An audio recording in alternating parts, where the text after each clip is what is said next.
Hello and welcome back to the 23rd episode of the Tower Sports Advising Podcast. Today's special guest is Matt Chamberlain, founder and owner of Diamond Hitting. You can say whatever you want.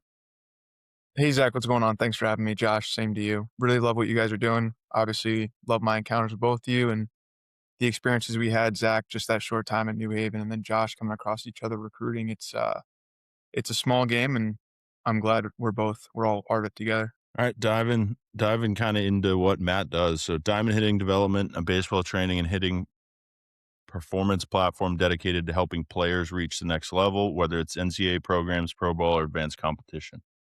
He's built a reputation online and in the training world for working with hitters seeking significant growth in both skill and baseball IQ, often sharing insights and development content via social media and video. I mean, I've been following along kind of, it's crazy from pretty much when I started coaching you till where it is now, right? Like the amount of traction, again, you've gained, it was kind of like a small vision, I feel like, and now it's kind of bloomed into something. I mean, you'll speak on it, but something bigger than kind of what you thought it would. Yeah, absolutely. I think it started off as like sharing some of my thoughts and passions, and then kind of evolved into like people seeking out mentorship and help with training environments and practice improvement, development, I guess. But it really has come a long way and is now something that I can say I'm doing full time and really enjoy waking up excited every day to help somebody or have a conversation or educate, even making content piece. Like I don't think any of us necessarily love making content, but uh, at the end of the day that it's helping somebody, and we've all been in a position where we come across something on the internet or social media or even ran into somebody at the facility that has changed our lives just because they were able to, you know, give a couple of minutes, give a couple of thoughts and ideas to you, and you're able to apply those directly. So that's kind of the direction that we're trying to go with this, and make it become a national platform and something that people seek out from all over the country, all over the world, competing with Driveline, Tread, and all those other good companies that are doing a great job already. Yeah, I mean, it's crazy to see the growth, but it's also like, I know you as a person, forget the baseball side of it, but you're going to give me your honest opinion, whether you like it or not. And I think that's a lot of what separates a lot of people today. I mean, from you knowing me as me playing against you to coaching against you is probably the exact same, right? Like, I don't want to sit here and just feed you lies. I think that's 99% of what the problem is with sports today, right? It's like, I can help you do this. And I say it on the pod all the time, but I'm like, if I don't know somebody, I'll figure out how to reach out to them or I'll figure out how to get in touch with them. But I'm not going to sit here and say, hey, I know Matt Chamberlain. Let me reach out to him if I don't know him. And I think that's kind of where we've gone in development side, recruiting side, all those sides of it. And people are just feeding lies to people. And I'm like, just be honest with people. I think that's 99% of the battle right there. Yeah, no, I couldn't agree more. The honesty, the genuine, like authentic version of yourself, and putting that out there, and trying to avoid being like a salesman or some sleazy type of a baseball development recruiter. I think like since you touch on it, Zach, the recruiting piece is so challenging as we were talking about before. Like it's who you know, right? In so many different ways. And to want to help guys that are coming through and that I've met, and you can see the passion and the want and desire in their eyes to play at the next level, and to not have a stretch of where I think that player is capable of playing is frustrating. So it's interesting being like our position now, trying to then maybe reach out to a school that we're not familiar with, but just like to introduce ourselves and put ourselves in a position where we can now, connect that bridge from a player who we think is capable of playing there, and building that relationship with the coach. But it's a lot harder now being on the outside in all of our instances than it was when you were going to recruiting events with these guys and grinding out 12-hour days at a showcase together and developing the relationship that way. Now it's kind of like this cold outreach, and still like everybody has the best intentions, but not everybody's open to that. So it's definitely a challenge that I know we all have to cross, especially with Tower Sports Advising. Like that's basically what you guys do, right? Right. And I think going off of that, I think is as much as it is as we talk to players about like keeping in touch with a coach, right? Like if you want to go to, let's say, Salve Regina, right? And kind of keeping in touch with them, it's the same thing for us. Like you have to check in with these guys as much as our kids do because yes, they'll pick up your phone a year later. But like if you're not staying in touch with, hey, I got a guy for you, I got a guy for you, I got a guy for you, it's not essentially that window is going to run out. And it might be, hey, I don't have a guy for you, but it might just be a check in of like, hey, how's the season going? You guys, what are you guys looking for? And I think, I mean, I've said it a million times, but 99% of the problem too is guys don't know, by guys, I mean, players don't know what coaches are looking for.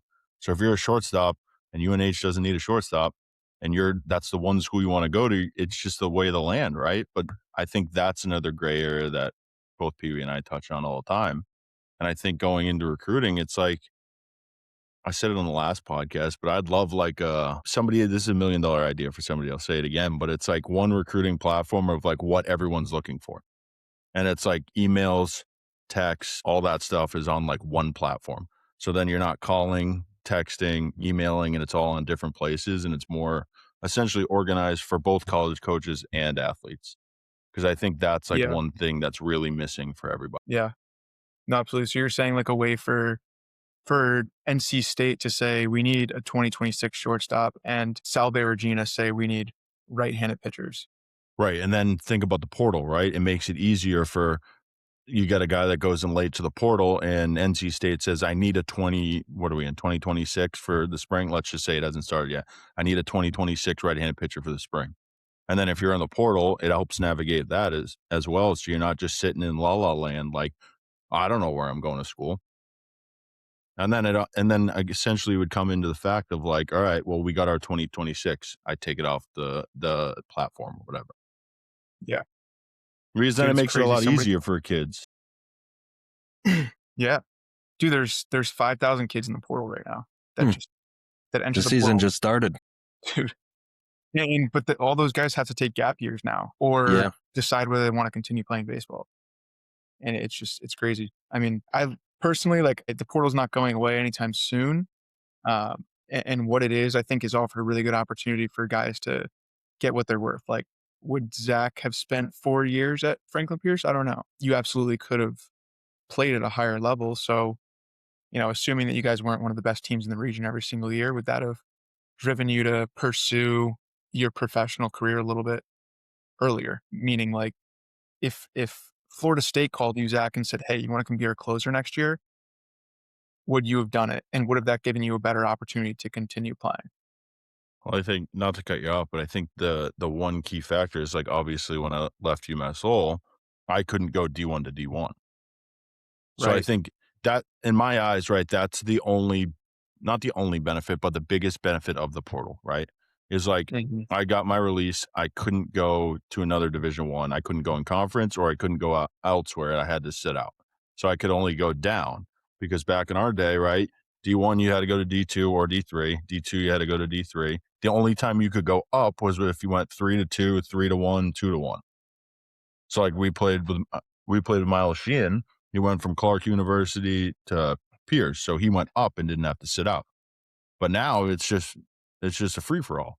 But I think that's the biggest benefit of it is like, all right, let's just say you're at Fairfield, right? And you're a starting shortstop and there's two guys ahead of you and you didn't really know going in there, like your process was rushed or whatever, right? And you committed early and that's what it was.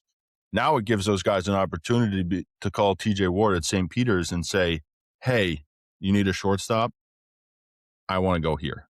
Whereas before you didn't have that opportunity. So it was to go down, sit out, or whatever you wanted to do.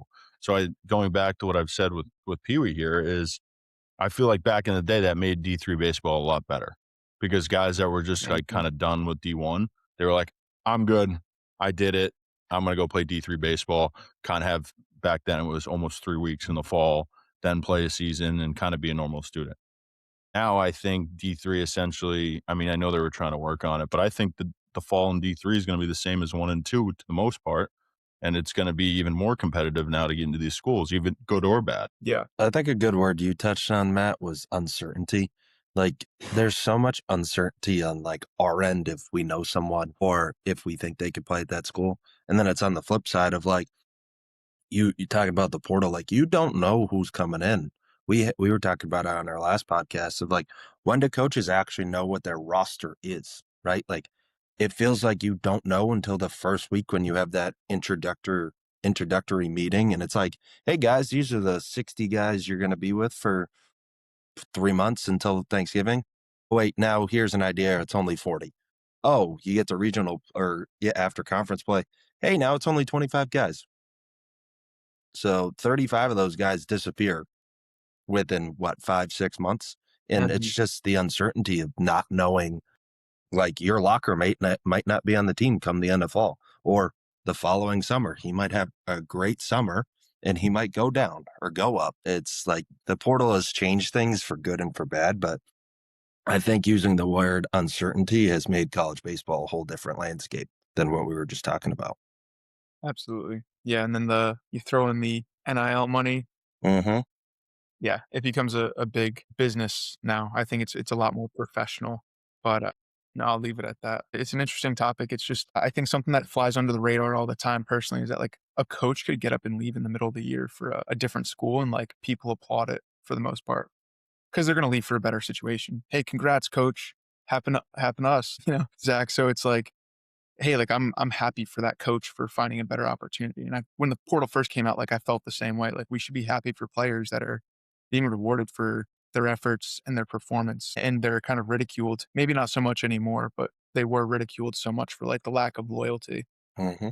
Now coaches are kind of using it as a recruiting tool. I've heard a lot of my guys that are going D3, the coaches are like, come here for a year and ball out, help us win a conference championship. And then if you want to transfer, like we have no problem with it because you can't control it. And that like I would do the same thing if I were a Division 3, Division 2 coach is like, I can't stop you from leaving as much as I want you to stay here. Like if you're tearing it up and you want to go make some money or get a scholarship or even play at a higher level, give yourself a better chance to continue playing, then like I'd fully support it as a coach. But it's easier for me to say that here, not being the head of a program that wants to win. I think the key point there is, and I'll say this lightly, but there is a track record, right? Like, so I've heard a million coaches say what you just said, right? But you can also look and see where those kids transfer after. So, like, as a recruit, do your research. Don't just be like, oh, I can get you here, help us win a championship and leave. And that guy's only had one transfer in 5 years or however long the portal's been out. So, like, it's still a lot of recruits still need to do their homework and not just listen to everything that comes out of a coach's mouth. Yeah, absolutely. There's another $1 million idea for you. No, yeah.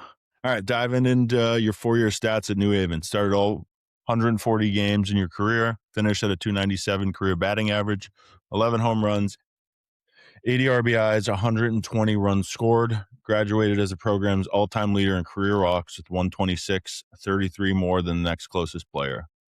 Career on-base percentage 471, ranked sixth in program history. Set the school single season record with 52 walks during the 2018 campaign. 2019 first team All NE10 selection, 2019 All East selection by American Baseball Coaches Association, and the National Collegiate Baseball Writers Association honorable mention. 2017 NE10 All-Star rookie selection. Signed with the St. Louis Cardinals in June 2020, becoming the 85th player in program history to sign with a professional contract. I remember that. Go ahead. I mean, I remember just how much we talked about it, right? Like throughout that last year there. And it was just you were a kid that was ready for it. Whereas I think with what you're doing now, most of the knowledge you had now, you have then. Worth growing, right? But I think being at a smaller Division 2 institution, right? Like you had a lot of the answers that a college coach would give you. It was just to your ability of what you were looking to do with those answers. If that's the best way I would put it, right? Like if I asked you something, there was probably maybe 5 times throughout the year that you didn't have an answer, right? And the season is very long. So it's the best way to put it is you were higher than your essentially division, right? You had the answers that maybe most D1 guys still don't have. So you took the talents of like, what were you good at? What were you good at? What was your strengths in You college? asking me? Yeah, I'm asking you. Or was that rhetorical? No, I'm asking you. What were you the best at? It's like, to be honest, like walking, play good defense and like attention to detail type stuff. Like I knew that I had to do all the little things right. Like I had to bunt well. I had to score on a double if I'm on first base. Like all those things matter. I had to play really good defense and hit my cutoff man. Like I wasn't head and shoulders more talented than everybody else, especially as a freshman. But like paying attention to those little things definitely helped me separate, especially at that level I agree. I mean, think about like just me making you guys do the tennis ball drills. And for you, I every remember day. that day every day, but how much did it help? A lot. I actually still use those things. It's funny now becoming a coach and like you really do kind of just lean into your experiences as a player. And a lot of those things like the tennis balls that we would do is like just learning through that experience and like experiencing having the ball clank out of your glove or your hand almost every other time because of the what do you want to call it, the bounciness of the ball. It changes the way that you like approach like trying to get to the ball. And it makes you I could say like it makes your hands softer. I don't know the science to back it up, but You're not like now as jabbing a coach, essentially at the ball, right? Like most kids yeah. are like what we talk about all the time is we're trying to catch ball in front of inside of our chest to make our throw easier. When I first got there, everyone was like this, and I'm like, "Guys, we gotta have some sort of soft hands." I know everyone in the infield wants soft hands, but it translates into the outfield, and I think a lot of it too is I tell my kids all the time now, but I'm like, "If we sucked at cuts and relays, what do we do? We did bow and arrows. Does anyone like doing bow and arrows? No." But I think a lot of today's lack of, we'll call it effort, has gone into not wanting to condition and there's not really punishment, right? Like for us, we'd be on the line and there was no back talking. Now it's like, all right, well, I don't want to do this. And it's like nobody's forcing kids to do that anymore. There are schools, don't get me wrong. College, that's a whole different animal. But like high school, I feel like there aren't coaches punishing kids like when we were in high school. You weren't running miles on the track because you couldn't do bunty. No. No, and maybe this is the new school in me, but the the studies have shown like that's not a from a psychological and a physical standpoint, it's just not the most beneficial thing you can do. At Northeastern, we would have them do jumping split squats as like punishment, but like in turn, that's going to help develop your speed as long as you don't overdo it. But the thought process turns from like, hey, we're going to make you throw up to like, hey, like we just want you to continue to be better. And especially like nowadays with like the mental health piece becoming such like a implementation into everything that we're doing, it's like, are we going to go make these kids like cry and throw up because they made mistakes? Like this is, I mean, not only a horrible look, but also like just probably not the best way to go about things. Although like I was a victim of Zack Tower's bow and arrows, but like I think everybody could have looked back and said like it made us better. But at the time, at the time, I definitely did not feel that way. I didn't enjoy it. But it's like that little alarm in the back of your head, like, it, and maybe this is like to the point of what I'm trying to say is like I'm not going to make a mistake. But even like in our instance, like being able to turn around and say like I'm going to make this play instead of like I'm afraid to make a mistake. Like it's okay if I fail in practice because we're going to be punished. Like I don't want to fail in the game because we're going to lose the game.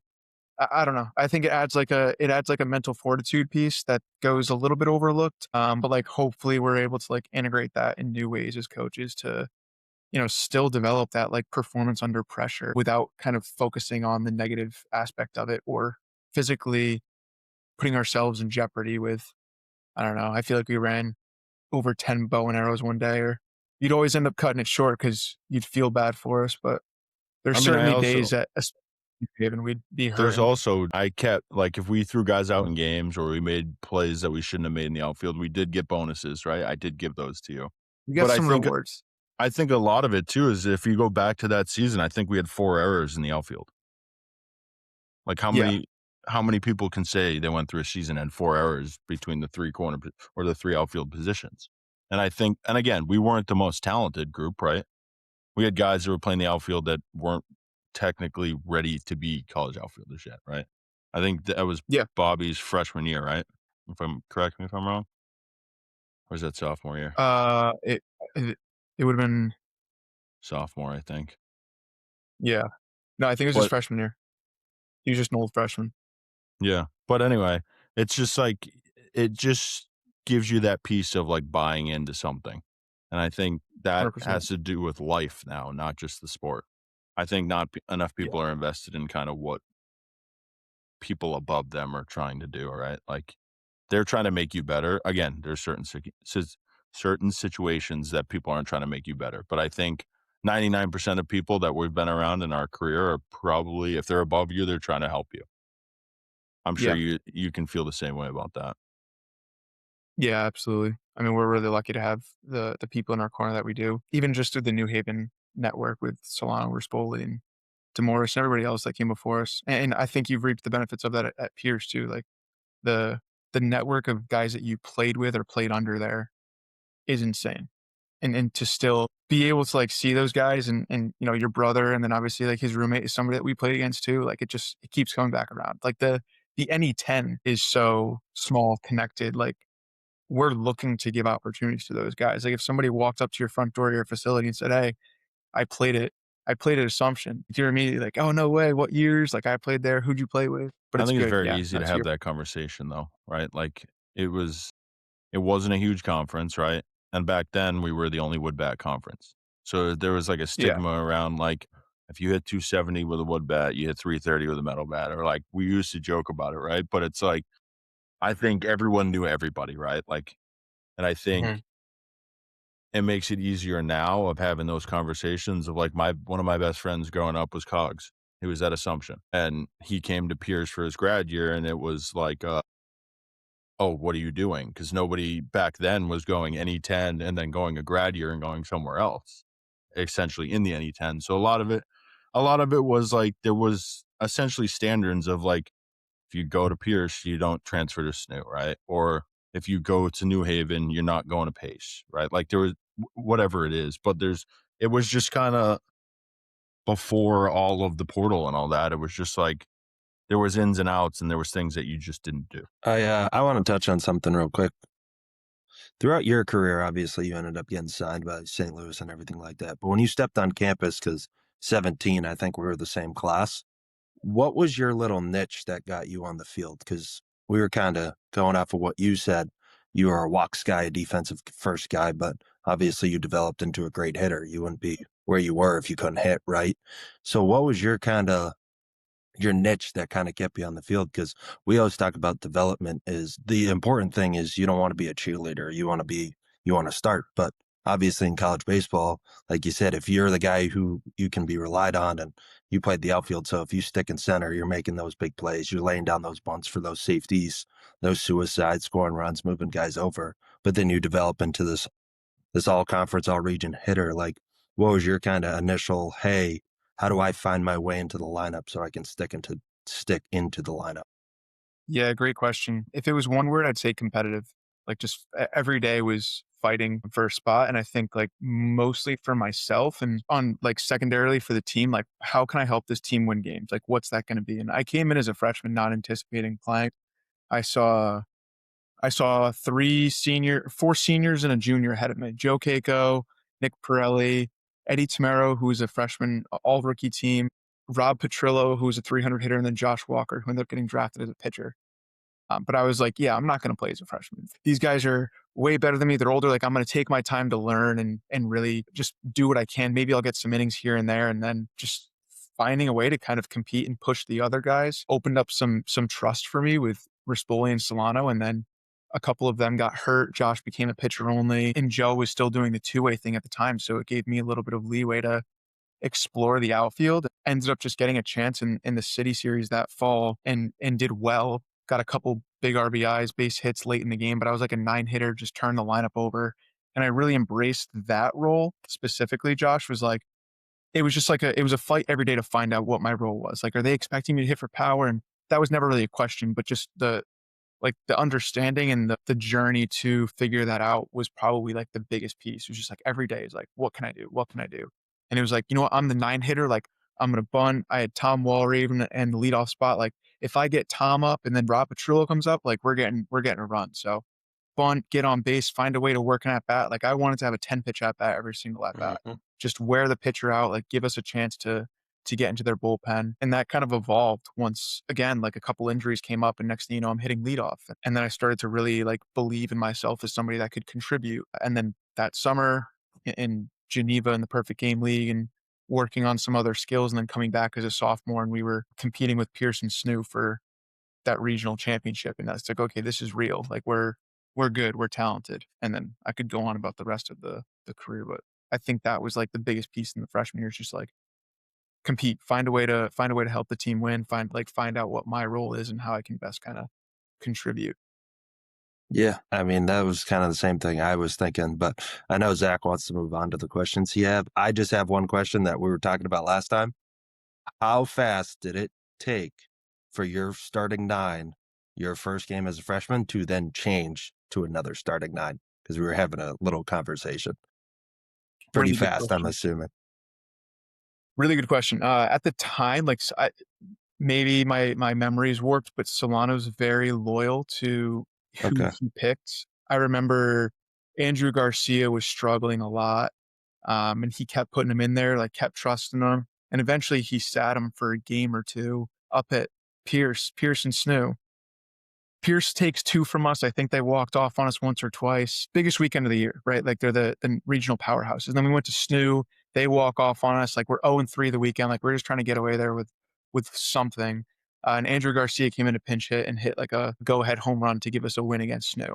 And we went 1-3 on paper, and it was like the biggest weekend of the year. We ended up winning the championship. Like we just went on a roll. And I think that's like why he does it. But I love that you asked that because like all of the freshmen in college coming in right now that are just like, I'm not going to play. Like, should I just transfer? And it's like, no, Mm-hmm. like you have no idea what's going to happen. Like, so to your point with my story, it's like I go in there not expecting to play. And what I said I had, there was 5 guys ahead of me that were all juniors and seniors. One got hurt. 2 of them became pitchers.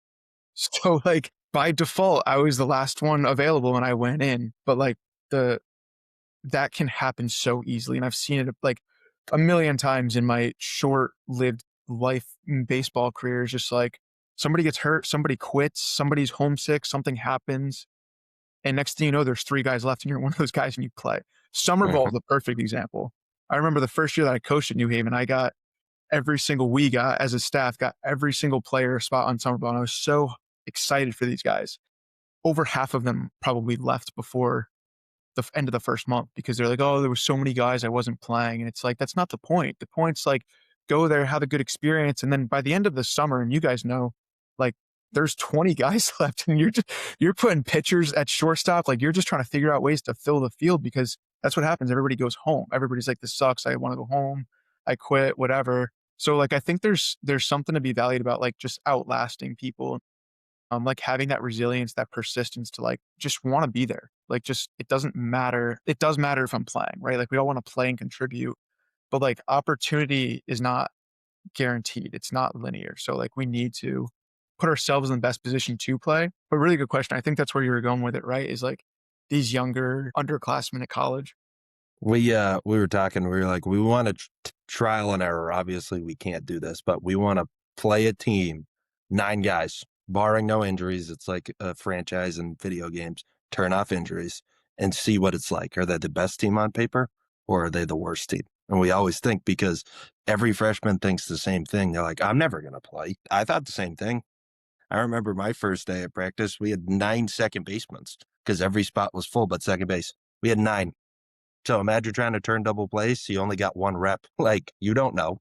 And then I end up moving to shortstop. Then we have 5 shortstops. It's like, you don't know what's going to happen. And like you said, kids quit, kids get homesick. Like you don't know people's mental health's a big thing now. Like there's so many things that change grades, everything like that. That's like, you think you're never going to play. And then you get, are you prepared enough to be thrown into the fire? When you do get that opportunity, we're going to touch on it, but that happens so much. And that's why kids don't take advantage of their opportunities they get because they are so limited.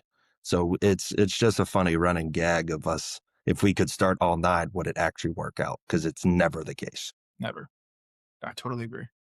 Injuries off is hilarious. So of course, No, I no know, team but gets that's just that lucky. it's to think about playing MLB The Show and you can do that. Imagine if you could do that in real life. Like everyone had a certain amount of pitchers and then 9 position players and injuries were off. How much harder is recruiting then? Yeah.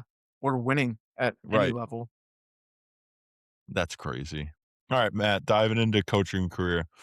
Assistant baseball coach at Northeastern from 22 to 23. Assistant baseball coach at UNH from 23 to 24. Started data and technology role with the Red Sox in 2024. And then I didn't have the exact timeline, but became developmental baseball coach with the Rangers kind of ended 24 to 25. Yeah. I don't really have that many questions for that because I know a lot of what we're going to do in these questions are probably going to answer or you're going to relate back to that. But I want to ask, like, which one was your favorite? Whoa. I've never been asked that before. Favorite? I only ask because I know how you are and I know how your mind works of like, I really like this about this, but I really didn't like this. And I really like this about Yeah. this and I didn't like this. So that's why, yeah, give me your favorite one and why. That's exactly what's going on in my head right now. Correct. I'm gonna like, if I could say my most influential, it was the experience with the Red Sox. Like I was opened up to a whole nother side of the game that I never really thought was as important as it was, and being like the data technology, sabermetrics, like understanding that there are some trends that we can follow and they're really helpful for guys like us who have played the game for a long time at a high level, like to be able to steer us a little bit in the vast ocean of player development. It's nice. It's really, I lean into that experience often now. The people with Texas Rangers was unbelievable. Like I still talk to so many of those guys and all over the country. Like we have no commonalities other than like we coached there in the summer together and like we just had a great time. I learned so much about like being a professional and a leader. So it's hard to say like I have a favorite. The New Haven experience, like I was going to school while coaching. Obviously went there, so it felt like home in a lot of ways. And I was working on top of like building up the business. So it was like, it was a really fulfilling experience in that way, but I wouldn't say it was like, uh, I think like that one closely relates to what I'm doing now, where the other two were like really good, like tangents off of what I think is the main thing, which is just like player development, and being able to do that in our own way. But yeah, I'll leave it at that for now. Stepping out of the comfort zone of Matt Chamberlain. Yeah, absolutely. All right. Diving into college recruiting, from your perspective as a trainer, what are college coaches really prioritizing right now in players? Winning now, like fully developed. I don't need to coach you. You're going to come in, you're going to start, and you're going to help us win games. Like that's it. And whether that means you're a freshman or you're a transfer, I think we're seeing more high level Division I colleges just recruiting out of the portal, because why would I risk getting this freshman, this really talented high school senior versus this guy who's been playing college baseball at a competitive Division III and played summer ball in the Futures League and he's had success. Like I know he's going to be successful here versus like Zack Tower's throwing 100 down at his school in Massachusetts you grew up in. So it's like, do I want that kid or do I want the kid that's already got 100 innings on the mound or 500 plate appearances in college baseball? And it's like, I mean, any of us can probably say it's logically a no brainer. I mean, Yeah, I think go like ahead. I love always I think we're only as good as the way we look at things. Like I love comparing basketball and football, the two big sports. Yeah. Baseball gets kind of thrown under the rug a little bit, but like Rick Pitino talks about it, one of the winningest coaches in basketball history, right? He goes, "Why would I recruit a freshman when I can go get a fifth year? Like, why would I do it?" Obviously, they're different because they only need 14 guys, but like he's like, "Why would I go get a freshman?" But then you have John Calipari, who's like, I want these guys because I enjoy working with them and I want to get them to the future. But like you said, it's all about winning. I said on our last podcast, the coach's one job is to win. The only way he gets a better job or he gets more money is if he wins. And like you said, if you're going to take kids out of the portal that have won or that have been there, they have done that because development gets thrown out the window because you don't have to. Obviously, you hone in some skills, but mostly it's just plug and play, guys. Go have fun. Hey, we gave you that money. Now you might have played at an Eastern Connecticut or a Salve, but now, hey, you're at Alabama. Go have fun, right? Like it's a whole different ball game, but it's a process that is easier for them. They don't need to go sit at a 14-hour, like you were saying, a 14-hour New Jersey event. They can just go sit at a summer ball game for 2 hours, see you get there 97. Oh, you had a sub 3. All right, cool. You can come to wherever it is, right? Like it's the changing of the tides when it comes to baseball recruiting. But on the flip side, it's great for kids who don't get recruited and then they can go play right away and fill spots. It's a twofold thing, but I totally agree with they're trying to win games. And what better way than just plugging kids away from the portal? I mean, I think Can't a blame 'em. key point you make too is like, say you play in the Futures League. Like, again, I'll be the first one to admit it. My college numbers sucked. But as soon as we played summer ball, where you're playing every day and it's a totally different atmosphere. I mean, I won the MVP in the futures and I won the finals MVP. But I'm like, think of the recruiting that would have been in the portal then. Like, it would have been a whole different world. Now you're seeing kids at the Futures League end up at like Wesleyan, and then they go to the Futures League, hit 340, and they're at a mid major or a high Division One. And I'm like, just think of the Futures League back when we played. Like, I can name how many guys that either got drafted or coaching baseball today or are still involved in baseball. I bet you if you took that generation of baseball in the futures compared to now, it's two different worlds. And I think back then it was so competitive, and it wasn't just, hey, you're a high school guy. Like, if you were a high school senior, I'll take Ward, for example, who was at Bryant, who we grew up with. But like, he played in Worcester with us or with me. And he was like the only freshman on the team at the time. Like, you had to be going to a massive school or you had to be like the best player in that high school area to have a chance to play in the futures. Now you look at it as like each team has 10 incoming freshmen. And it's kind of changed the angle of how that league works. So it's like you were still playing with guys that were juniors back then that were hitting 350, 360. I mean, Odie at Eastern, who's the head coach at Eastern now, I think he almost hit 400 one year. For the Torrington Titans, I believe, is who Odie played for, if I'm correct. I could be wrong, but I'm like, this guy's almost hitting 400 in the summer league. And back then, like, Vandy was sending guys. We'd have guys from Georgia. We'd have the freshman and sophomore from VTech. Like, there was dudes in the league. But then you're looking at it and like, imagine if the portal was back then. I'm like, it would have been crazy how many guys wouldn't have finished their 4 years at certain schools. Yeah. No, and you get leagues like the Northwoods and the draft league. And when you get leagues like that doing really well and pulling more guys that way, it's opening up opportunities for the futures. So I think it's good for these local high schoolers to get some exposure, but the competitive nature has definitely dropped a little bit since then. The depth of the rosters, if you will. And also the 62 games. And back when we played, I think I looked back, it was 52 with the finals Mhm. the year we won. I'm like, that's so many games.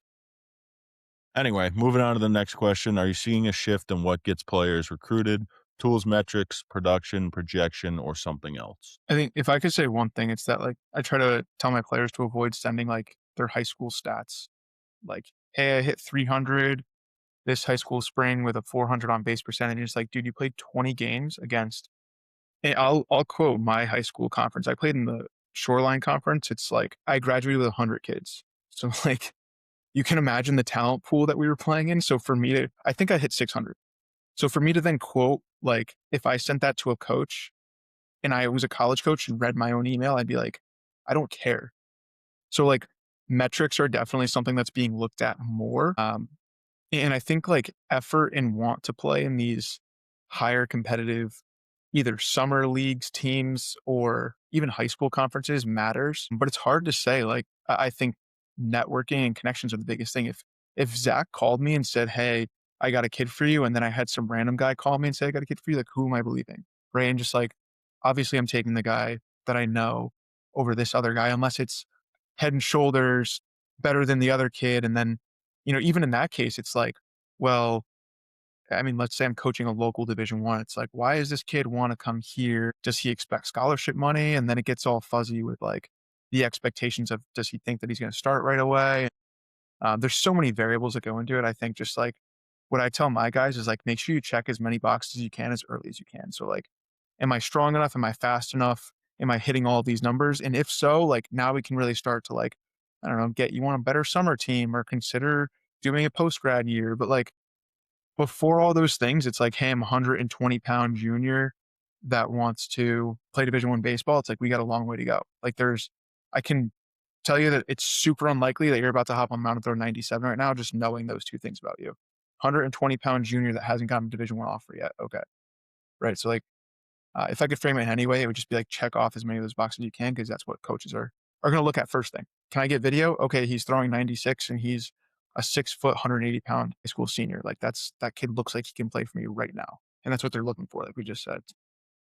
As they say all the time, the mirror doesn't lie. Like, when you look at the reflect yourself in the mirror, like, that's what you look like. So like, take your image of what you want, you take the 120-pound kid, right? Essentially, unless you're that advanced at 120 pounds as a junior, your essentially route is JUCO, and that's okay. And I think a lot of Mhm. kids sit there and they're like, well, it's not good enough. Well, I hate to break it to you, you're going to save a ton of money because you're only paying for credits. You're not paying to live on, you might be paying to live on campus depending if you're moving out of state, right? Yeah. But like you're saving more money than you're actually going to have a better experience. And now with, if it ends up being where you can get all those years back and JUCO doesn't count.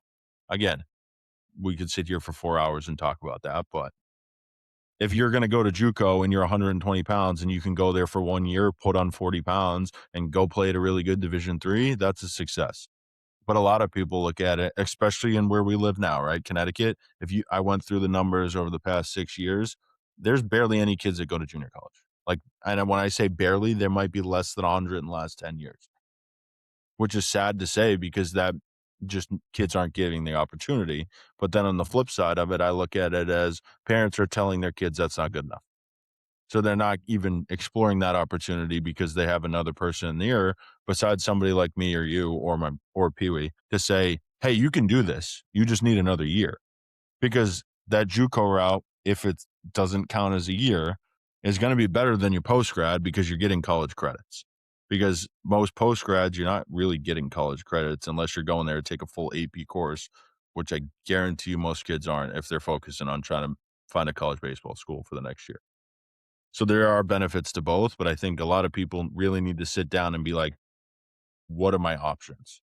Because if you can go to that post grad for free, sure, go ahead. It's free.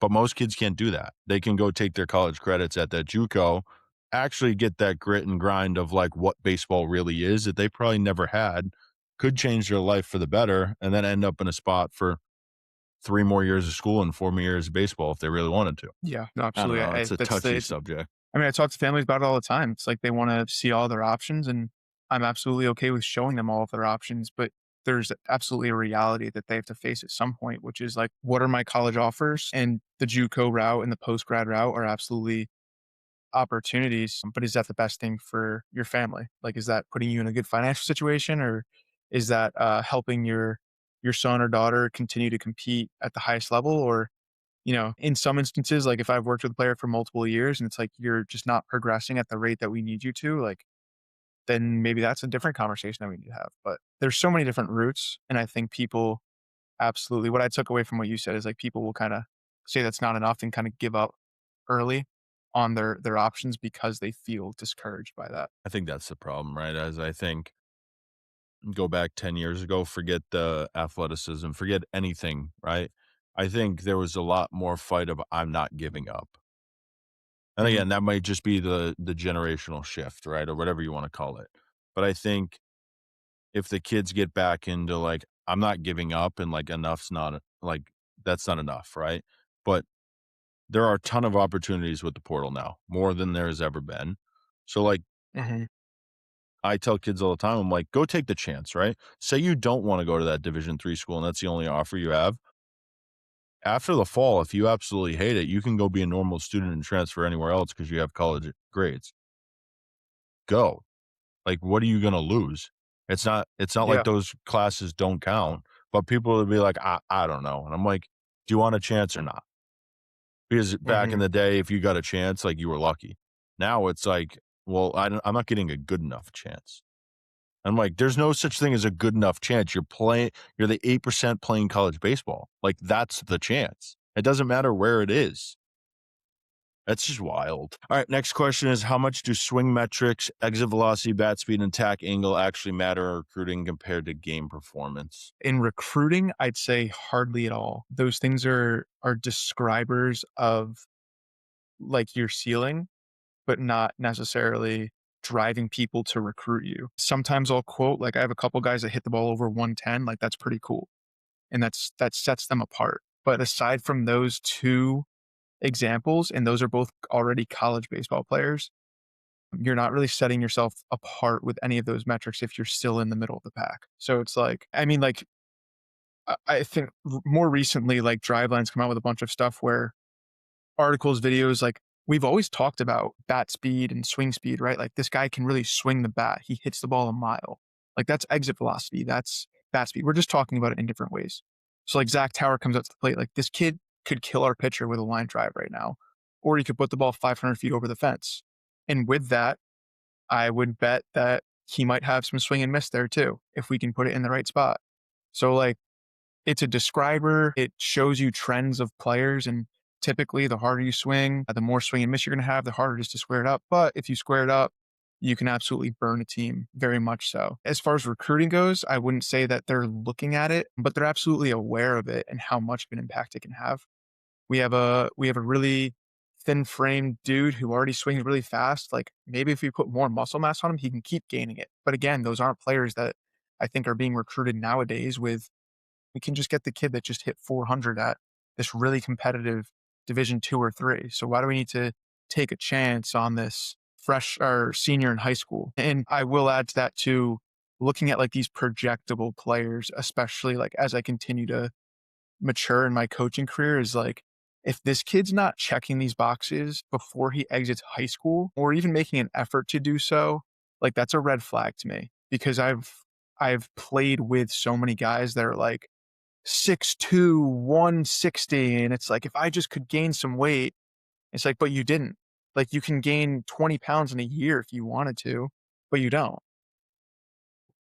Like I personally, if I was recruiting in college right now, I wouldn't be recruiting the projectable frame kid unless he's already doing those cool things. Like if he's already throwing 94 and he's 6'3", 180, then it's like, okay, like I can work with that. And there's still room to add mass. But I'm not recruiting this like 6'2", 150 kid because it's like, man, if he just added weight, like he might be able to add 10 miles per hour velocity. It's like, it's not quite that A to B correlation. Like it's going to help, but it's not a guarantee. So I'd say check the box as early as you can, but I'm not leaning into that as a recruiter. And I don't think anybody else would be either, but that's just my opinion, my thoughts. I don't have anything to necessarily prove that aside from a couple of years of that coaching experience. It's Yeah, funny I think because what you said, the projects, I mean, we talk about it like the olden days, but like when you could, hey coach, you like you said, you got a guy that hey, he's 6'2", 160, take a chance. If you figure it out, you figure it out. If not, great. He's on your team for 4 years, good kid, right? They can't do that anymore because it's 32 guys. You Yeah. have to hit on. I love to talk about how my head coach, who's at Yale now, they only got 26 dudes. They can only recruit 8, and if one goes, they only got 7. If another gets drafted, they got 6. Like Yale's class this year, their catcher went in the first round, right? They only have 7 guys. They can't go get an 8th guy. So like when it comes to the 32, coaches are going to have to make decisions Yeah. on, does this guy actually fit my program? Because I can't take a chance on him. Whereas 5 to 8 years ago, you could go, yeah, he's 86. We'll put 30 pounds on him. We'll trust our strength and conditioning. And hey, maybe if he hits 92, he might relieve for us. Yeah. That's not going to happen. It's exactly like you said. It's like an out the door type thing. It's not going to happen anymore because you could just go get the kid who was 92, 94 in the portal. He's there already and he's already proven that he can do it.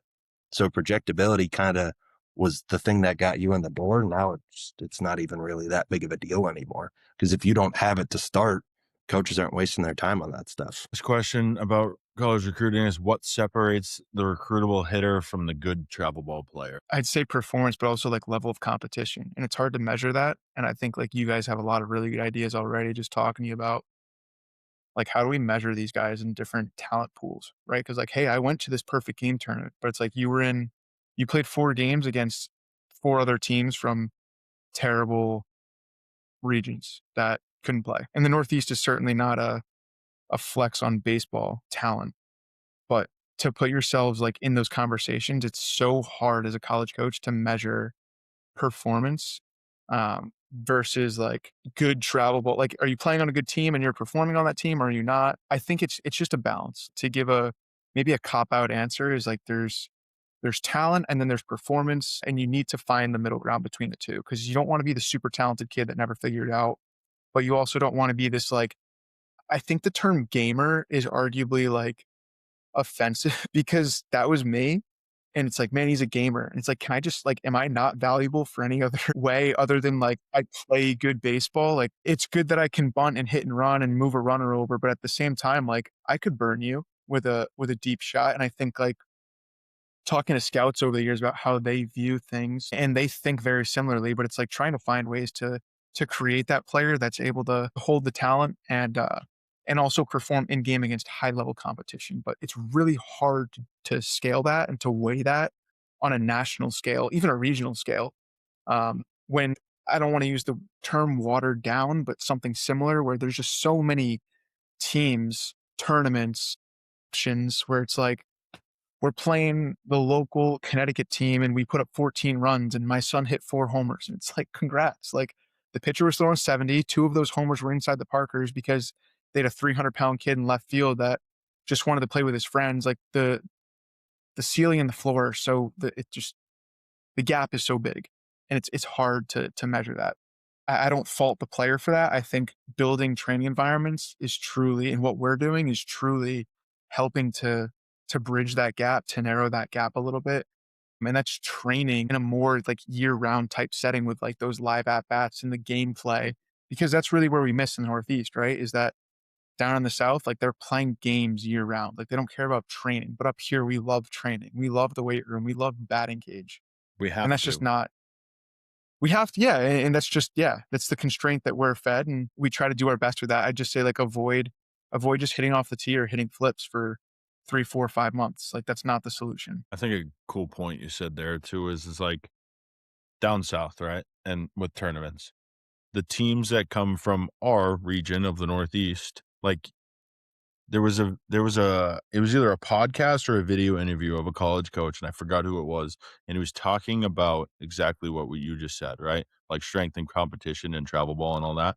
And he was Yeah. saying essentially that kids nowadays don't understand, like, don't just send your stats. Like, you can send what tournaments you played in, because perfect game levels tournaments now.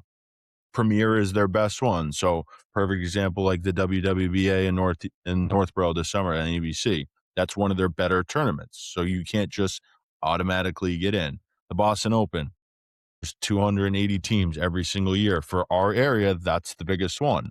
Diamond Nation has the Victus Super 17 week 1 and week 2. That's another one. But like besides those here, most of those coaches are there the whole time. And then they're elsewhere for other camps throughout the summer. So if you're trying to get in front of those schools, I'm going to go with 99% of the time from New Jersey to Maine, they're at those locations for those tournaments. So if you really want to get in front of them, those are the ones that you need to be seen in. And that's just plain and simple. But the guy was just saying, like, I can go back and look at who you played and look at, hey, this kid was throwing 71 at perfect game in a Newington tournament and you hit 4 home runs. Well, that's great. 71 is Congrats. Division III JUCO. And Yeah. most of those guys throw harder than 71. There might not even be a guy that throws 71. But he was just along the lines of like, everything is on the internet now.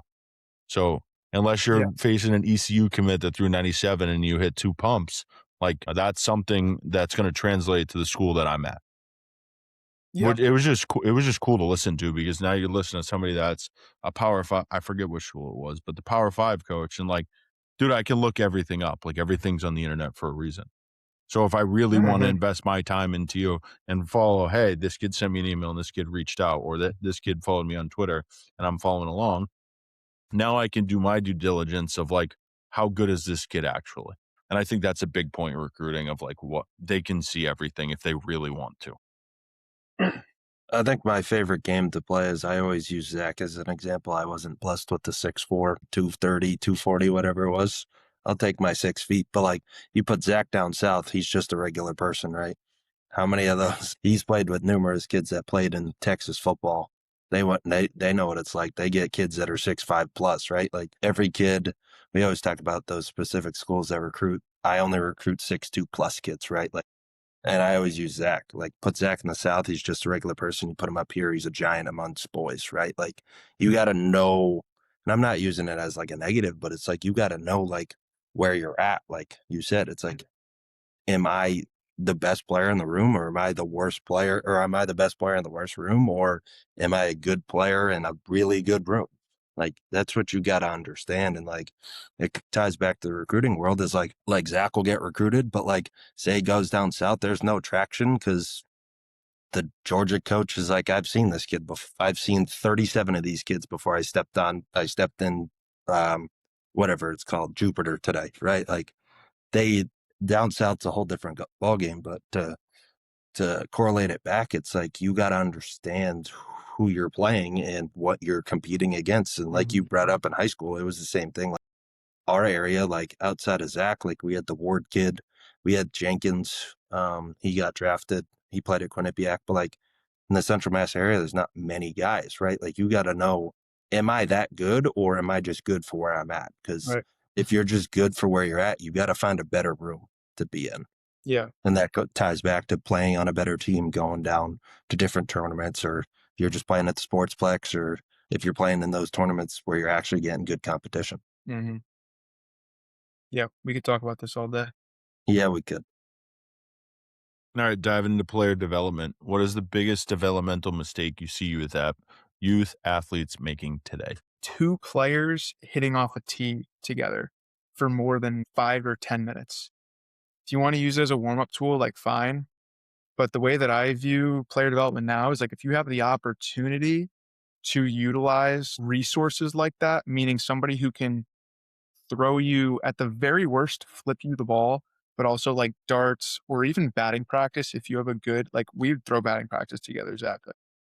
You're missing out on opportunities to see a baseball moving and making a decision and putting a good swing on a ball and trying to square up a sphere with a cylinder, which is really hard to do. I'm guilty of spending way too many hours hitting off the tee, but I would consider those more of like mental therapy than actual skill development to my fault. And to my excuse, like New Haven didn't have a ton of resources outside of that. We didn't even have a machine at the time when I was there. So I couldn't ask somebody to come down and feed the machine for me or flip to me or throw to me. And not many of the players beyond myself were motivated to continue playing after. So for me to say like, hey, let's go get more swings after practice was kind of taboo for the level that I was at. But just seeing like a high schooler, like taking a video of himself hitting off a tee and somebody else is feeding the tee for him. I'm like, dude, like how many hours of the day are you going to be alone where you can go hit off the tee by yourself? Couple. Okay, great. Go do that when nobody's around. But while you have somebody, see if he can flip you the ball and like change the speeds, change the locations. It shouldn't always be like A, feel good BP, and B, I'm working on something in my body and my mechanics. It's like, let's play a game. Let's make this competitive. Let's add a challenge to this. Like I'm gonna move the screen 5 feet back and I can flip it as hard or soft as I want and throw it anywhere in the zone. We're gonna play a game out of it. Like you call balls and strikes and I call my hits. And like now we're playing something that resembles something more like baseball than, to be honest, like hitting off the tee resembles golf more than anything. And I think what I've found in the couple of years of coaching is that like the mechanics do not translate. It's like you'll see a hitter take a swing off the tee and then like our swings completely break down once we get to the game. It's like, no, it's just a completely different environment that you're putting the player in. So like our bodies are self-organizing to accomplish the task at hand and not hit a personal record exit velo off the tee. Completely different things. And we're going to move completely different ways. So if there was one like mistake, I'd probably point it towards that. But there's probably a number of different things that grind my gears a little bit that I also don't touch on. I have a question to go off of that. How Please. many times have you, because obviously you work with kids, right? How many times have you had a group setting where you let the kids head off the tee and you listen to what they're talking about and be like, like, I don't know what you just said, but don't ever bring that up in my cage again. Yeah. I just wanted to see if, I just want to know if you've seen that before. Yeah, I think anytime we're in a group setting, they talk about crazy stuff and it's like, I don't know, probably to my fault. Like I don't police it as much as I maybe should because I want them to like be able to freely express themselves in that cage. But there are definitely times where even I have to step in and be like, okay, like, hey man, what pitch did I just throw? And I feel like we're Spoli saying this, Zach, but I'll be like, who just saw what pitch I threw? And nobody knows. And it's like, okay, exactly. Like we can talk, but let's still pay attention to what's going on, please. And there was one day this winter where, for the first time in my 5 years of being retired, I felt like swinging. Um, and I was just like going through my process and hearing them talk behind me and like about to step in the cage against a friend who was throwing for the day. And I was like, nobody here, like, hey man, what pitch did you see? And they're like, I don't know. And I was like, I've completely failed as a coach because this is not what this should look like if these guys want to continue playing at the next level. And it led to a really productive conversation, but just to put ourselves back in that environment, it was like very humbling for three guys who cared a lot and had a really good process of playing at a high level, to then look at like, for the most part, like lower level high schoolers, underclassmen that are just like, where are you going today? What time's your mom picking you up? Like, that's not, hey man, what pitch did you see? What's it moving like? How hard is it? Just completely goes over their head. But it's live and learn. I think like they're gonna have to just live it out through the maturity cycle. Yeah.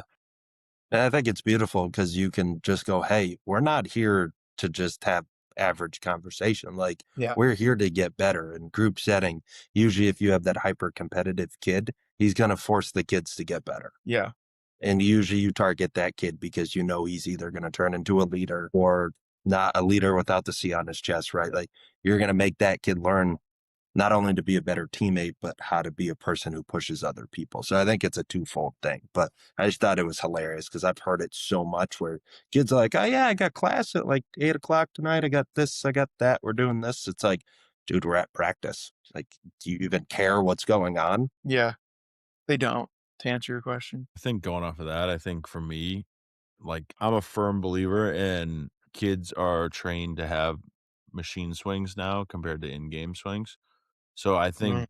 a lot of essentially like obviously watching the content that you do of like you're throwing 800 balls on a Saturday to fucking 10, 12 college guys, right? Like you're Yeah. like an Iron Mike out there. But I think we've gotten into, and this is kind of leading into the next question, is how important is game like training versus cage work? I think kids are so like for us in the Northeast, right? Like a machine's great. We can hit in a cage, we can see velocity, all that, right?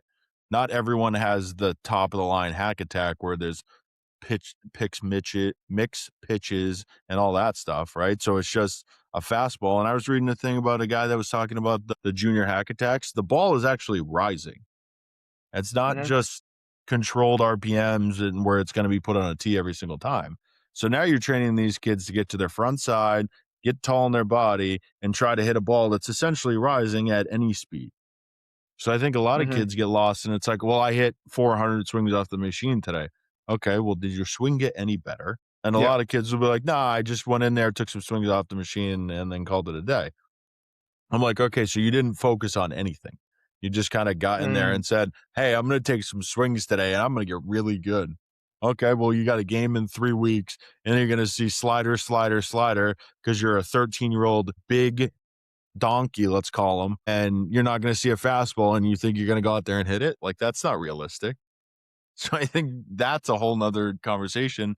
Like the two kids on the tee, I like tee as a hitter because it gave me a feel of what I was trying to accomplish. Was it beneficial? I don't know. There's probably a study out there for it. Like that's not me looking in there of, hey, was the tee beneficial to me? But I get where you're coming from with the two kids because 99% of 8U baseball to 18U baseball is standing around. I had practice yesterday with my 17-year-old team, and we ran for 30 minutes because I had to clean up the facility. I had to put the balls away. I had to put the L screens away.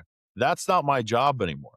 And what do you think? You guys all know, but when you get to college, if a coach is touching an L screen, it's going to be a long day. So, I mean, that's just pretty much where I am with like real game training and cage work. I mean, I don't know how your arm's still attached to your body, but props to you. I probably went a little bit overboard, but a lot of recovery. I think like genuinely, like I care a lot about keeping my arm healthy. So like lifting and sleeping is like a part of my business model. And like I like to practice what I preach for telling these guys like you need to show up ready to go every day. But to both of your points, like I think this just touches on the mental piece.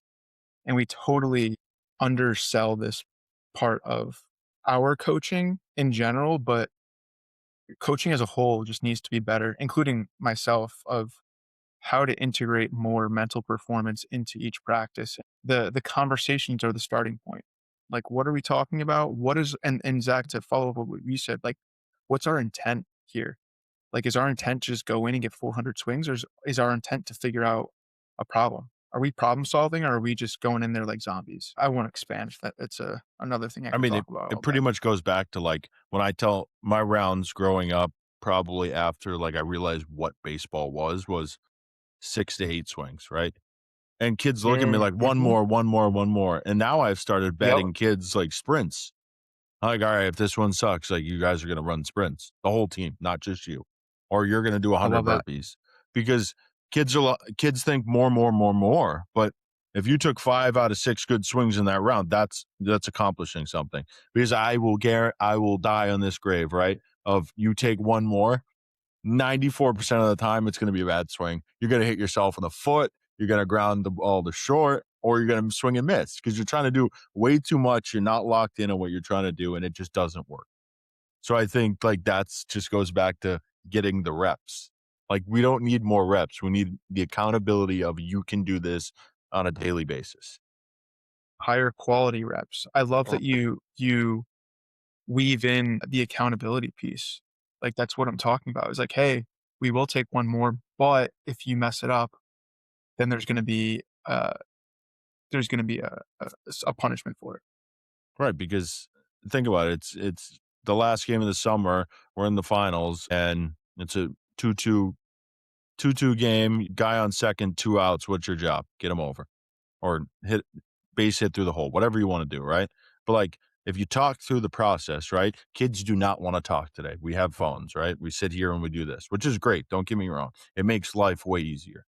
But, like, the value in kids of having face-to-face conversations doesn't happen anymore. Like, I have to Mhm. force kids to have conversations with me Mhm. because they just rather go talk to I'm like, "You were just over there talking to your buddy about God knows what, but you can't just have a 30-second conversation with me about hitting or why you can't get your glove out and do a good prep step when you're fielding a ball at third base."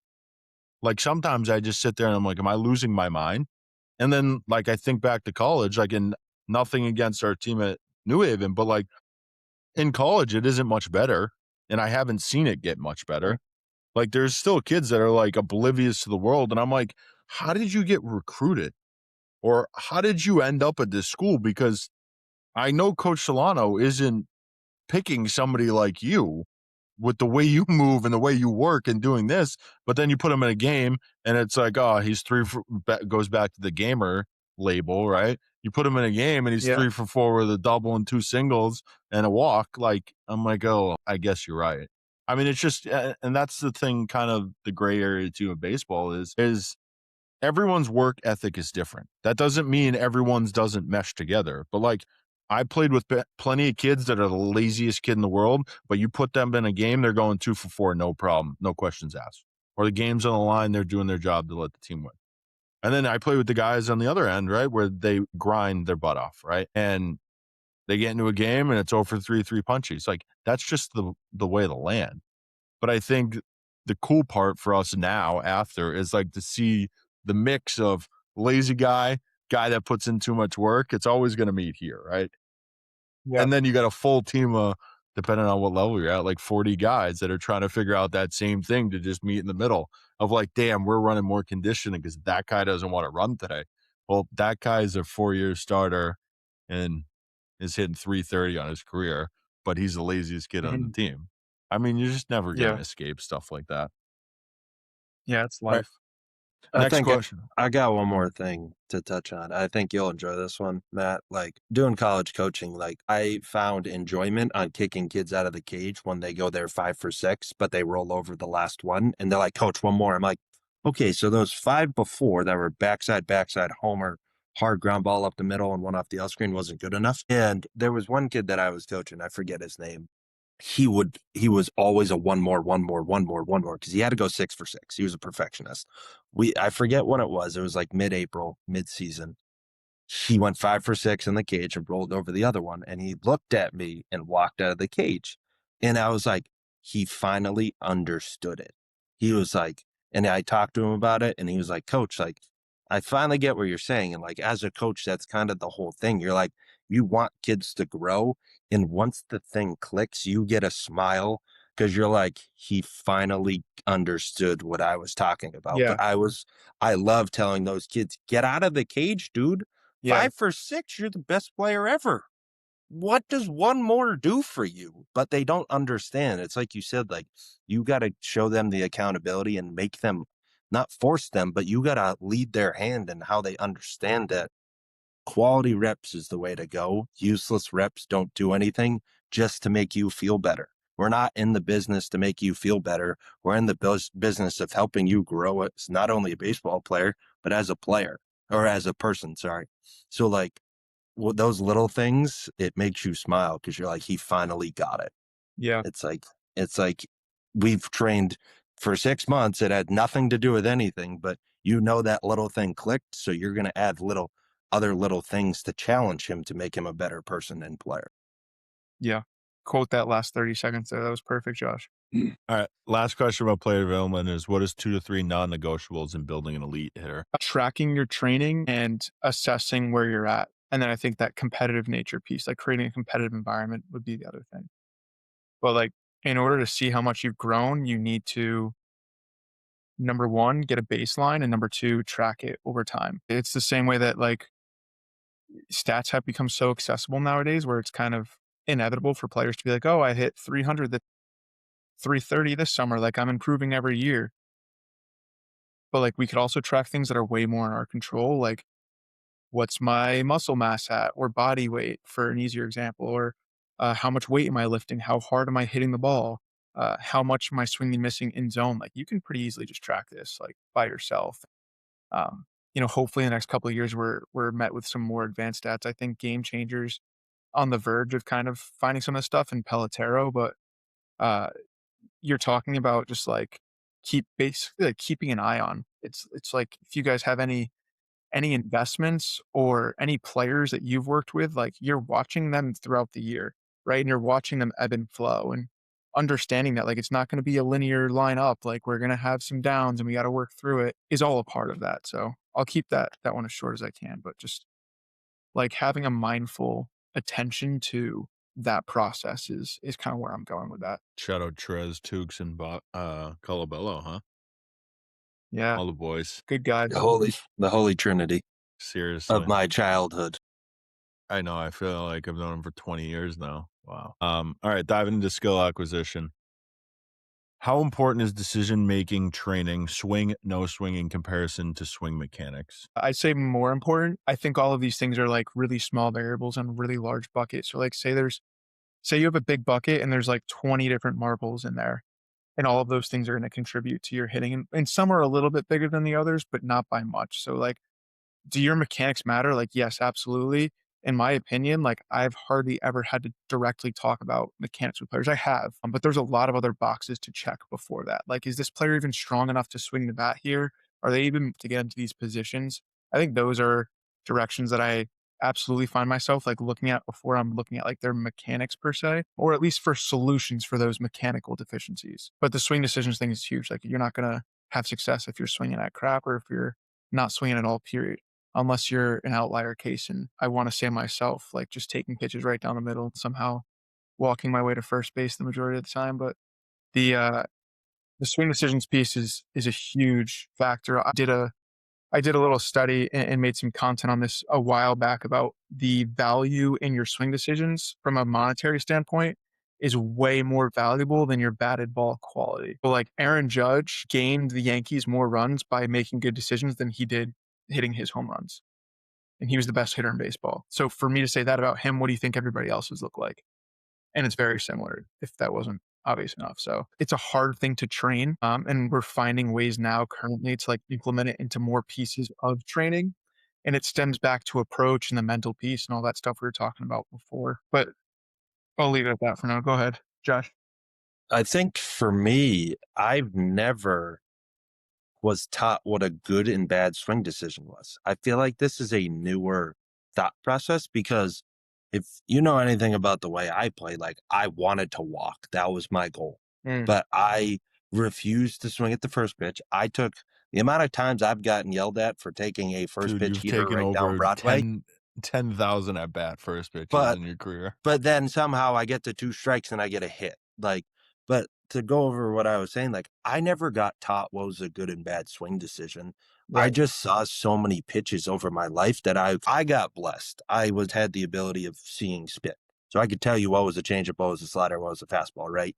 Not everybody has that. So I think out of what the new school age of teaching, I think teaching swing decision has made it people so much better hitters because they don't know what they're swinging at. Like if you get an 0-0 and there's a kid on second with no outs, what's your job? You're trying to drive a ball, right? And you're swinging at a 0-0 slider in the dirt. Clearly, you had no thought process going into that whole at bat. So it dives back to, did I get taught what I'm supposed to do? And I've seen more teaching of approach and swing decision than mechanics. I think mechanics is what it is. There's so many funky swings in today's game is that if you're putting bat on ball and you're moving your legs properly, no one's going to change much. But I think like what you were saying, like the thought process of approach and swing decision has totally outlifted I need to force mechanics on these kids because you're just teaching kids how to actually be a hitter and not just a swinger. Like it goes back to the saying of a thrower and a pitcher, right? Like you're actually teaching a kid how to be a complete hitter and not a guy that's just going to go hunt heaters and hopes he makes contact. So for me, it's like, I love that portion. So when I see people put content out of like, hey, was that a pitch you actually wanted to swing at? And the kid goes, no. And you sit down and break it down. It's like, I love that stuff because you're actually teaching them how to be hitters and not just up there to swing at fastballs and then go back to the dugout. I think it's phenomenal stuff. And I loved the question when Zach sent these out because I was like, I love that stuff because I had the natural ability, but not everybody does. And I think that's one of the biggest things that doesn't get taught a lot, but now has been at the forefront of how training is supposed to be. It's something I'd love to see develop at the higher levels is like catering that swing decision approach to not only like baseball, some will call it like heart, shadow, waist, and chase. So like you want to swing as many pitches in the heart in the middle of the plate, right? But like maybe that's not necessarily where you're doing your best damage. And maybe that heart is for me like a little bit better when you move it higher up in the zone, or for Zach, a little bit better when you move it lower. And I would just revert back to like what Zach and I went through with the motor preference training. Matt Swope always relays it back to like, we take the mechanics out of it and talk about, did I make a good decision? And was I on time? Like, I love that approach because it's like, if you weren't making a decision or on time, then like, okay, let's look at what your swing's doing. Okay. And now like, is this a habit? Is this a pattern that is going to be sustainable for us in the long term to provide the most value for our team? And hitting the ball hard in the air, making contact enough, all those granular details that, we love to look at as coaches, but people lean into it as coaches because it's so easy to Yeah. make a change, and then you see a little bit of success, and then you kind of like you run with it. And I think we're all guilty of doing that at some point in our coaching careers, but it's absolutely not a universal solution. And I think we've all learned that also. So like to now like evolve as coaches and see that like there's a much bigger process to what this kind of looks like, and even the acknowledgement is the first step.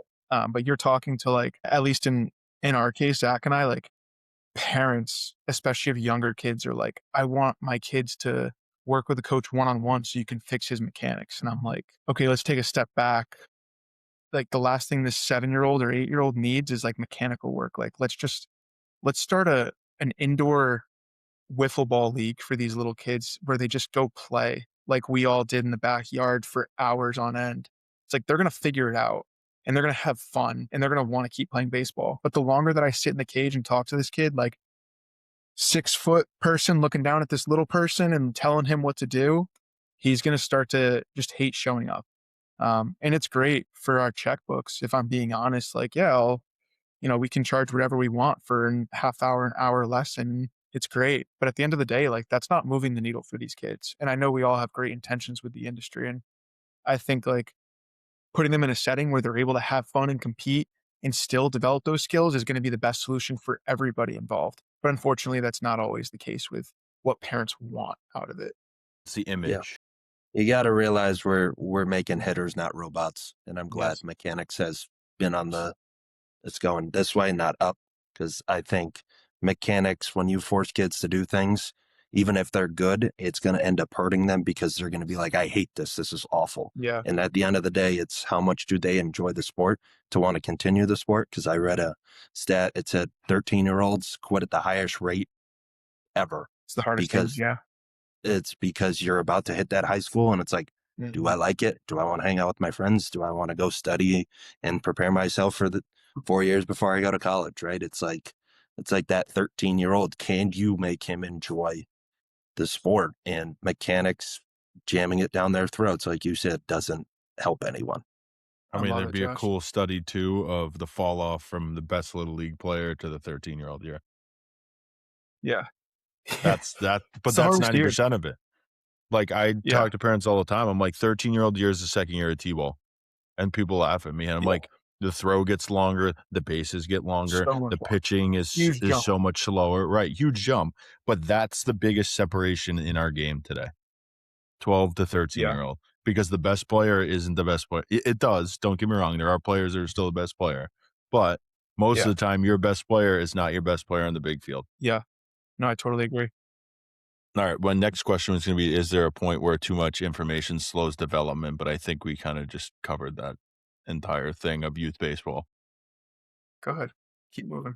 Let's dive into the future of the baseball industry. Where do you see player development heading in the next 5 to 10 years? I've been thinking about this a lot recently. At the highest levels, I think you're going to start to see biomechanical data publicly come out. So the same way swing data has come out, I'm not sure if you guys have been in tune with that. I think they're going to come out with biomechanical data because that system that's tracking is also tracking their limbs. That's what I did with the Red Sox. So I know that, and I know at some point it's going to come out. It's just a matter of when. I think after that, you're going to start to see like force plates being integrated into the batter's box on the fields, and they're going to come out with like ground force reaction data. At the lower levels, basically what it said is we set the goalpost for everybody, and then everybody tries to improve towards that thing because that's what like the trends show, right? Like bat speed, for example. The guys who swing faster have more success. So everybody starts to swing faster. Well, now that everybody's swinging faster, you're still in the middle of the pack of everybody that just started swinging faster. So the general population may move up, but everybody else is moving up with you. So you're not separating yourself. You're not unique because of those skills anymore. And we need to shift towards something else now. And there's these trends that we see of like where people are shifting their attention. And then that general population just shifts that way. So there's where do I see it going? Aside from mechanics, I think time to contact might be something that comes out that like people want to see how quick they can get to the ball, but you're going to find a similar trend where like you increase your bat speed, but you increase your swing length, which means that you have a more susceptibility to chase, and your timing is going to be off, right? Like we talked about before. And then you're going to increase your swing quickness, but you realize that your batted ball quality goes down because you now have to swing down and across, and now you're clipping balls and you're not staying behind it and through it. It's just a cat and mouse game of like understanding that there's no one solution for everybody to become the next major leaguer. In that regard, I do think like data is going to become more integrated, more advanced, more seamless, where they're able to just like they are now, just tracking data on these players, their swings, their biomechanics. Nobody even knows it. The players don't notice, the fans don't notice, but all they have is 12 cameras looking down the field, tracking every movement that you make. So as that becomes a bigger process, like more information will be publicly available and we can quantify what people are doing. That's not to say that everybody's going to be able to do them, but the first step in developing something at an accelerated rate is being able to attach a number to it, to use objective data to define it, right? So like, what is bat speed? It's how fast the bat's moving through space. Oh, okay. How do I train it? Swing fast stuff more often. Okay. And now everybody's bat speed is going up because we now know how to train it because we were able to define it for people. So now that we're able to define all these other things, people are going to start training for them. But these one siloed objectives don't make a major leaguer. It's all of the things combined on top of like the mental fortitude and the confidence to go stand in against a guy throwing 99 with 20 inches of run. And he has half a clue where it's going. So like, if you can do that, like you can be a successful major leaguer, but the I think the skills, the talent that we're talking about, that we're able to train for, and that we do train kids for, is like that's like the assessment. That's like the benchmark. That's like the ticket to entry. It's like, hey, you can now compete for a spot. What do you mean compete? Exactly. Like, welcome to the show. This It's is the it. $100 donation to the T-Ball Foundation. Right. It's just like the walk in the door. That's what it is, right? Like The it's the fee of entry. beginning, Yeah. right? And people look at it like, I mean, I was talking to a kid the other day, and he was talking about swings and like, dude, I love it when kids talk about like MLB guys they play with, whatever, like comparing swings, which is great. More kids should do that. But they started talking about like angles and metrics and movements, and I was just like, take all of the people in the MLB growing up at your current age right now. None of them had what you have right now. Not one. I don't think there's a single person that really had it in their youth age. So like the big loss of the baseball industry to me now is you're losing development in areas because people are more focused on other areas. So if little Timmy can't hit, the excuse is, well, let's get him on a camera, let's get him on a track, man, let's get him on this, let's get him on that, right? Like in the parents' mind. Whereas in our minds, it's like little Timmy can't hit off a tee.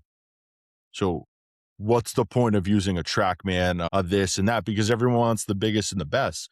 But I think a lot of development gets lost. Yes, the new technology is great. Don't get me wrong. Do I understand all of it? Absolutely not.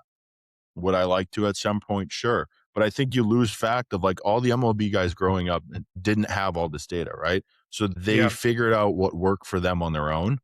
And I think a lot of people are trying to train models into this is going to work for everybody. Like when you listen to people talk on a podcast or you do this, right? Like Yeah. that's not real. And people get Yeah. lost in like the selling point, which you said in the first 5 minutes, I think, of the podcast, right? Of I'm not trying to sell you something. I want like we do this because the development part is what we like, or training kids is what we like, or helping. For me, like the one part of baseball that I do enjoy is starting with a kid at point A and how do we get to college is point B. Doesn't matter what that Mhm. college is, but how did we get here? Like that's the fun part to me. If you gave me and take care or take out all of the rest of baseball and that's all I had, I'd be fine with it. Because I've Yeah. gotten to the point where like baseball, I've done it so much in my life. Like I don't enjoy watching an MLB game. Like I'll watch the postseason, but I don't want to watch during the regular season. There's too many games. Like we played baseball our entire life. And don't get me wrong, I love the sport. But there's essentially a die out period of like, this is all you do every day. Like I come home from work and you think I want to put on a baseball game? No, I just did 8 lessons with a kid. And I'm like, there's other things to do. And I think going back to what you said, not to get off topic, but going back to kids of just having fun. Like how Yeah. many kids that you've coached since you started this are just having fun? Probably most of them because that's why, but in a different way than we used to, right? Like now it's so laser Yeah. focused, but they're still having fun. They're asking questions. They're involved in what you're doing. How many kids are outside of that are having fun and just have no idea what's going on? Probably a lot more than it ever has been because like you said, that rate at 13 is just I'm done. Because it's not Yeah. fun anymore. And then kids just lose the quality of like, dude, this was supposed to be fun. Like it's supposed to be fun, but Yeah. you need to work hard. And I feel like that's a Right. big piece that is not talked about enough. Because it's like, I want to win. Well, why do you want to win? Because Yeah. it's fun. I'm going to go on a tangent real quick because you brought up Absolutely. trends and it irritates me. For me, I like to critique big league teams because when they don't sign specific people and they don't do this when it's a slam dunk thing, like it irritates me. Trends in baseball, in the pros specifically, irritates the hell out of me because what was the 80s and 90s all about? Before, so take the 80s, it was contact speed, defense, and pitchers who threw strikes. Then we got to the 90s and we introduced a thing that is a touchy subject in taste world. Then it's long ball. Then we hit the 2000s and then it was back to defense and it was back to this and back to that. Then we hit a random time period in 2010. Everybody's got to throw 100. And then now it's everybody has to hit the ball 900 feet. But then we're slowly trickling back into teams need to play defense. well, everybody throws 100 now, like you said, right? Like 100 was the benchmark. Everybody's doing it now. So how do you outline yourself? Maybe let's do the thing where we throw the white thing over the white thing, right? Like that's going to keep you in the game. And it ties back to college is like the only way we all played college baseball here. What's the only way that you stepped on the mound? Through Was strike. because you threw strikes. Yeah. What's the only way you continued to play the game? You threw strikes, right? Like, and the reason it ties back is like these kids keep getting drafted. It's like, oh, he's projectable. I can teach him how to pitch. It's like, at what point did you not realize in college that, hey, this kid had like a 40% walk rate to like, he had like a 1-to-4 punch out to walk rate. His walks were higher than his punch outs. His stuff's electric, man. I can figure it out. It's like you're investing $1 million into this kid. And the reason I'm bringing it in is because college baseball is now the pros. You're getting paid. I was watching College Game Day for basketball the other day. Jay Williams was like, I don't view these kids as college athletes. I heard that. They're pros, right? And it's like the trends keep changing things and it ends up losing people's jobs because, well, this guy did it. So if I do it, I'm successful. It's like, no, that guy understands it. So he's going to do it at the highest level. And it irritates me because you see these teams not sign kids or like this kid's a slam dunk for their college program. They overlook him. He goes to another program. He crushes it for that other program. It's like people try to reinvent the wheel and trends. Like you said, it ties into that because you have the kid who throws 100. Great. Now everybody throws 100. I saw a 13-year-old. He was like 94 miles an hour. Yeah. Like 40 years ago, 94 miles an hour is the hardest velo in baseball. Yeah. It's like you gotta find what you gotta separate yourself from the pack, like you said, but like it loses people so many jobs in the college and professional realm because they overthink it and they're like, well, this guy did this. So if I do that, it's a slam dunk. I'm gonna do it, and then I'm gonna Right. find my way into another front office, or I'm gonna become a head coach somewhere because this guy did this. Not everything's great. So the whole reason I went on a tangent is because while you guys were talking, I was just thinking of things that like teams have done, and it's lost so many people jobs. Like it's like in football, now I need the quarterback. How many quarterbacks go in the first round?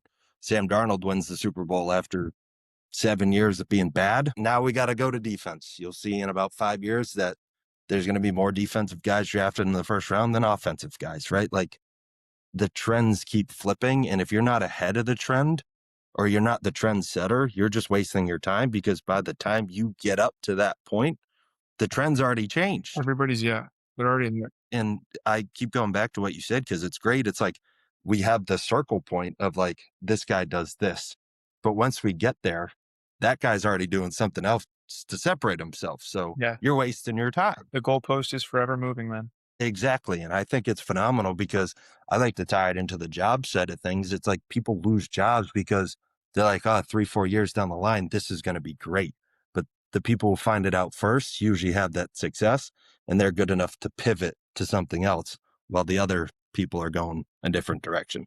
That was my tangent. I hope you understood what I was getting at, but I see it all the time and it irritates me because you can just see the paths programs are going down or franchises are going down. And you're like, if you look at it at a high level, not that I'm saying I know more than the other guys because they're getting paid millions of dollars to do it, but I'm like, that's not going to work out because like you said, the goalpost is going to get moved 400 feet that way and you're going to be totally lost in 2 to 3 years. All right. Last segment's going to be rapid fire questions for you, Matt. So as quick as you can answers, or if you want to touch on a little bit, you can.